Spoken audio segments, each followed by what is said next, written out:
안녕하세요. 메디피스 베트남 지부에서 근무하고 있는 홍정표 책임부장입니다. 만나 뵙게 돼서 반갑습니다. 오늘 여러분들과 나눌 이야기는 장애의 개념과 재활에 대한 이해입니다. 메디피스 베트남 지부에서는 지난 2009년부터 장애인의 사회통합을 위한 지역사회 중심 재활 사업을 도모해 왔습니다. 지금 현재 시기에 다시 한번 정리하고자 하는 내용이 바로 장애 그리고 재활에 대한 내용입니다.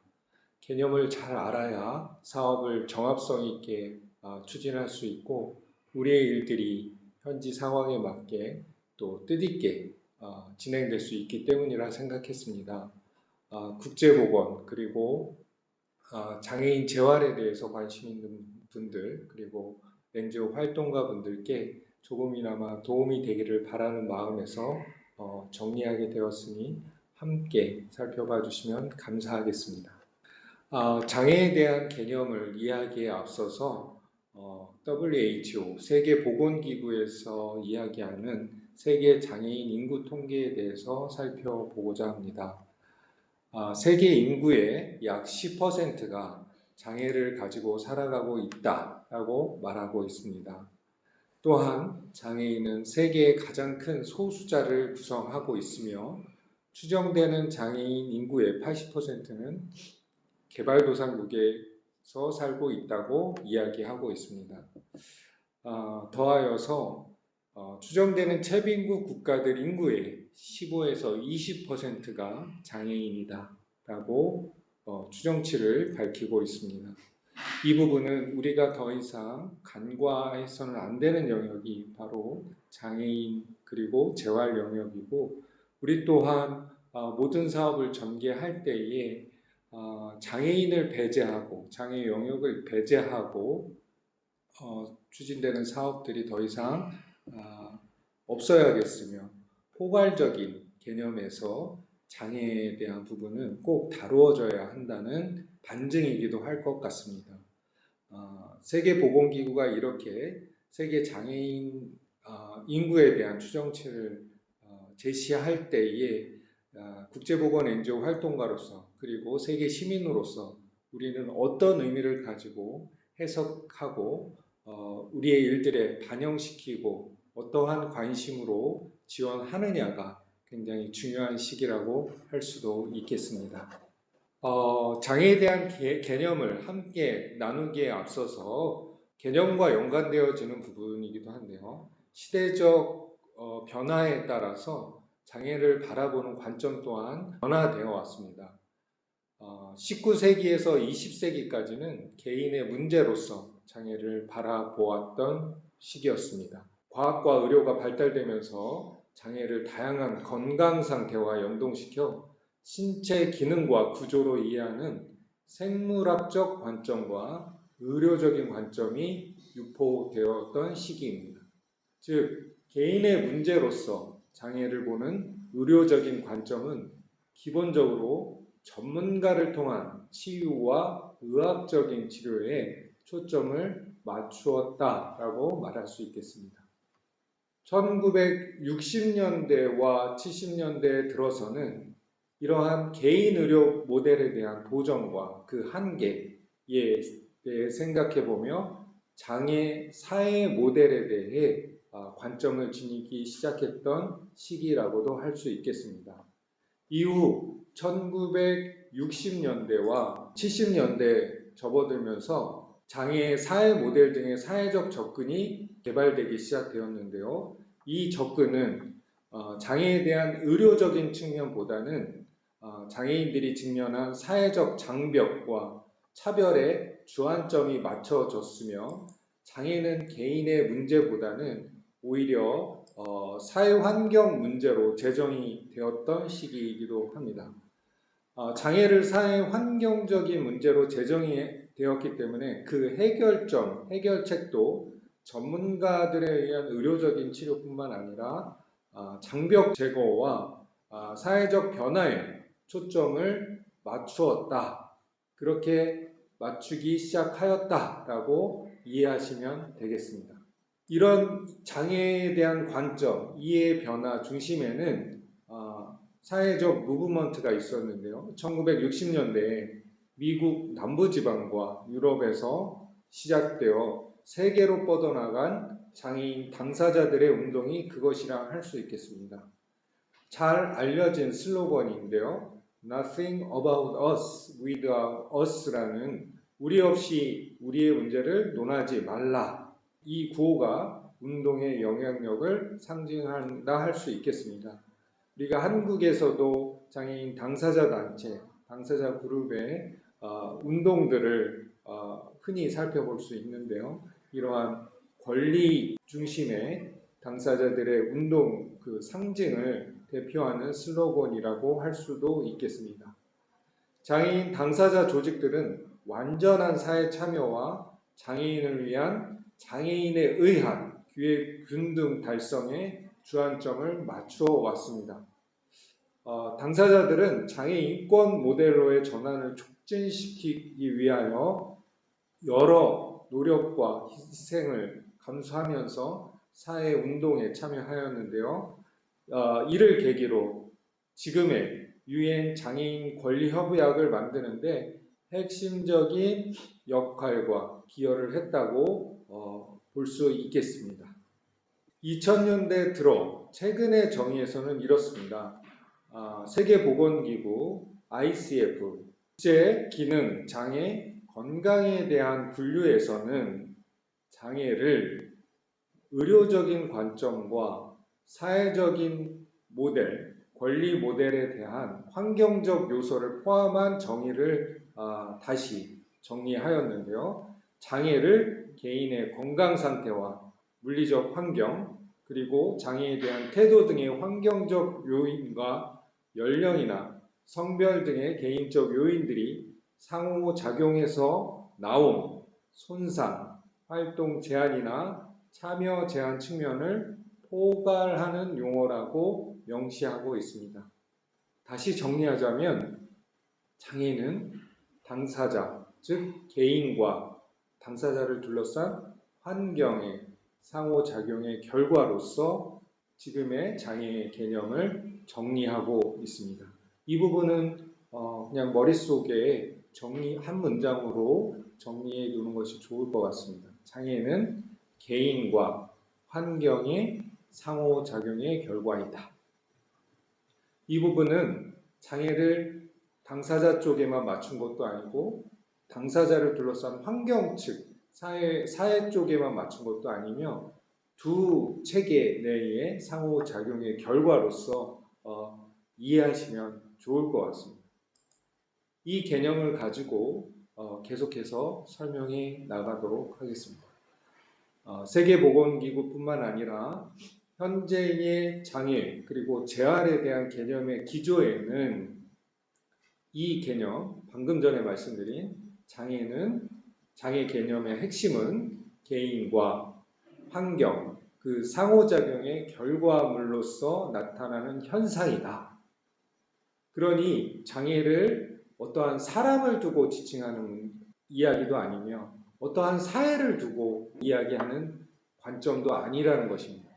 개인과 환경, 그 상호작용의 결과로서 장애를 하나의 현상으로 보이고 있는 것이죠. 제가 이솝 우화에 나오는 여우와 두루미 이 카드를 가지고 설명해 드리고 싶은데요. 이솝 우화에 나온 이 여우와 두루미 이 두 친구가 둘 다 당황한 표정으로 식사를 못하고 있는 모습을 여러분 같이 이 화면을 통해서 보실 수 있으실 것입니다. 먹을 수 있는 조건과 환경이 서로 맞지가 않는 거죠. 그러니까 두루미의 부리 자체가 장애라 말할 수 없고 두루미에게 제공된 그릇이 환경이 장애라고 말할 수 없는 것입니다. 지금의 관점에서는요. 두루미의 부리와 두루미가 가지고 있는 접시, 그 상호작용의 결과로서 식사를 할 수 없는 상태, 이 상태를 장애라고 말하고 있는 것이죠. 여우 쪽에도 마찬가지겠죠.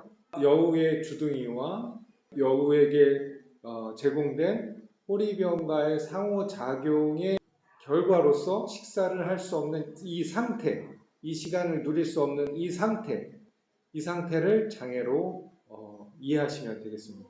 개인과 환경의 상호작용의 결과이다. 한쪽의 요인으로만 장애를 이야기하지 않는다. 이렇게 이해하시면 되겠습니다. 즉, 재활은 개인과 상호작용의 결과인 장애에 대하여 정리하고 접근하는 방법이어야 합니다. 개인의 역량 강화도 중요하겠지만 상호작용의 결과로서 드러나는 현상의 같이 공유 영역에 개입하여서 사회적인, 환경적인 요인도 함께 지원하는 범주로서 설정해야 된다는 것이죠. 이것을 재활사업으로서 다시 정의하자면 재활사업은 장애인 체계, 환경, 그리고 이들의 공유 영역에 개입하는 사업으로서 양 체계 간의 상호작용을 향상시키는, 그래서 장애인 당사자 체계, 환경 체계 내에 이러한 갭들을, 차이들을 상쇄시키고 이러한 일들을 통하여서 사회 통합을 달성해 내려는 계획된 변화 노력이어야 합니다. 이것은 이미 한국에서 1988년도 6월에 한국장애인재활협회 저희 메디피스 공동대표이신 이일영 공동대표님께서 활동하셨던 단체이기도 한데요. 이때 재활사업에 대한 정의가 이렇게 내려졌고, 이러한 일들이 지금에서야 많은 영역에서 이런 관점으로, 이런 개념으로, 이런 전략으로 장애인 재활을 도모해 나가고 있습니다. 장애인 체계, 환경 체계, 그 공유 영역에 개입하는 사업으로서의 재활 사업인 것입니다.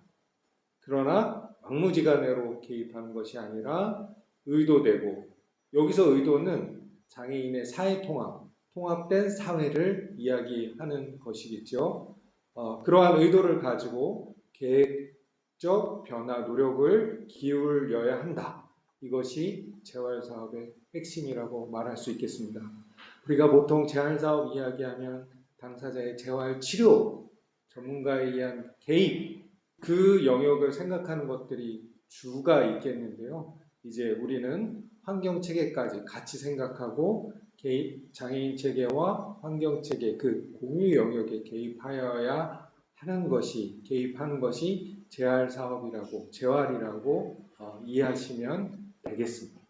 그렇게 이해해야만 될 것 같습니다. 그래야 재활사업으로서 장애인 당사자가 사회 구성원으로 존중받고 권리로서 누릴 수 있는 일상을 이야기할 수 있겠습니다. 여기 한 가지 사진을 재활사업, 방금 전에 말씀드린 재활사업 키워드에 맞춰서 설명해 드리고자 합니다.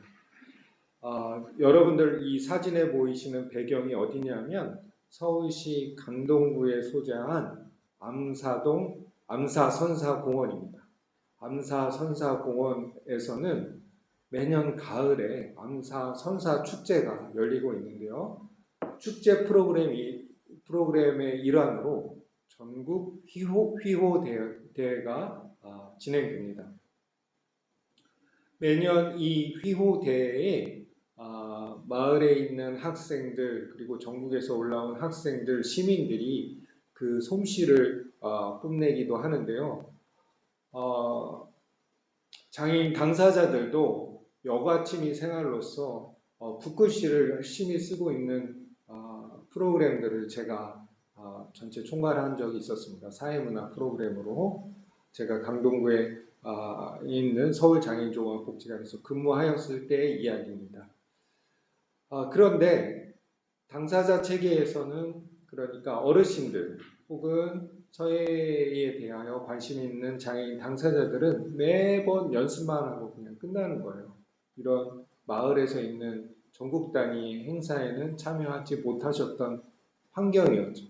사진에서 보시는 것과 같이 그동안에는 이렇게 바닥에 매트를 깔고 앉아서 심사위원들의 안내 하에 이렇게 붓글씨를 써서 제출하는 행사 요 정도였거든요.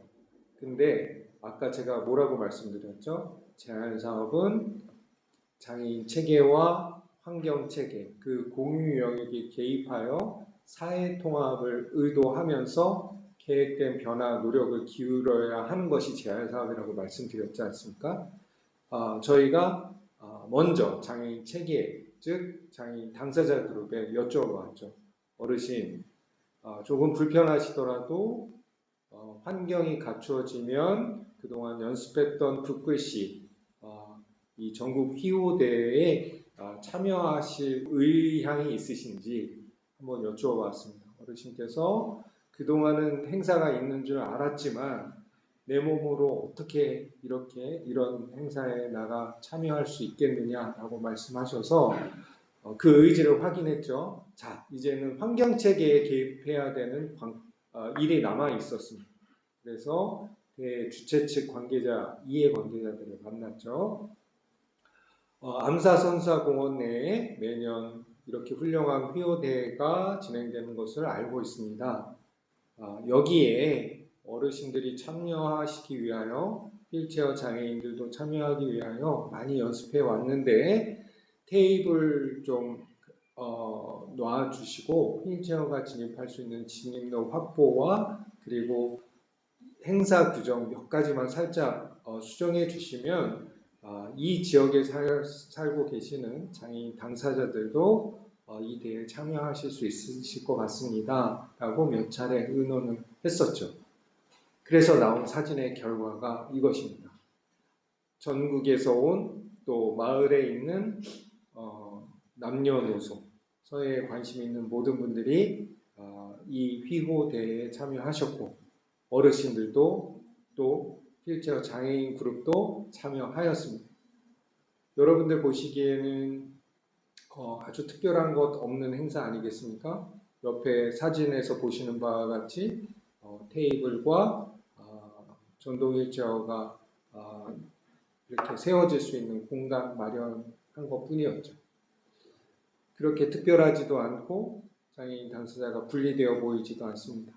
특히 부수적인 효과가 있었던 것은 이날에 참석했던 마을의 아이들이 이 어르신 그리고 이 장애인 당사자 그룹이 참여하시는 것을 보고 장애에 대해서 다시 생각할 수 있었던 계기가 되었다는 이야기를 들은 것이었죠. 장애인식 개선 캠페인 어떻게 해야 할까요? 환경을 바꾸기 위해서 물론 거리 캠페인도 중요하겠지만 이렇게 일상에서 누리는 행사나 문화, 프로그램에 장애인 당사자 그룹도 구성원으로서 자연스럽게 참여할 수 있게 하는 것 이것이 그 재활 사업의 한 단면이라고 보시면 되겠습니다. 결국은 사람과 사회에 포커스를 두고 접근하는 것이 지역사회 중심 재활이라고 할 수 있겠습니다. 사람과 사회, 그것을 떠나서 장애와 재활을 이야기하면 안 될 것 같습니다. 왜냐하면 사회 구성원으로서의 사람이고 또 사람이 살아가는 사회, 이 두 가지를 함께 살펴보아야 한다는 것이죠. 인권과 사회 통합의 또 다른 이름, 그것이 곧 지역사회 중심 재활이라고 할 수 있겠습니다. 오늘은 여러분들과 함께 장애의 개념과 재활에 대해 이해하는 시간을 가져보았습니다. 다음 시간에는 인권과 사회 통합의 또 다른 이름인 지역사회 중심 재활에 대하여 WHO CBR 가이드라인, 지역사회 중심 재활 사업에 대한 가이드라인을 가지고 다시 여러분들과 함께 살펴보는 시간을 갖도록 하겠습니다. 경청해 주셔서 감사합니다.